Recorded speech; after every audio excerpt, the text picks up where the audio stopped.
नमस्कार माझी YouTube family. आज तब्येत बरी नसल्यामुळे आहे ना, आज भाकरी केल्या, चपात्या नाही केल्या.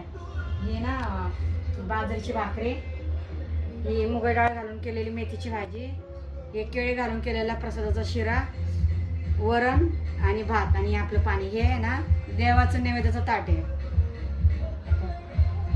हे नैवेद्याला ठेवायचं मला. हे असा आजचा आपला नैवेद्याचं ताट. उपास सोडायचा ना, गुरुवार उपास म्हणून.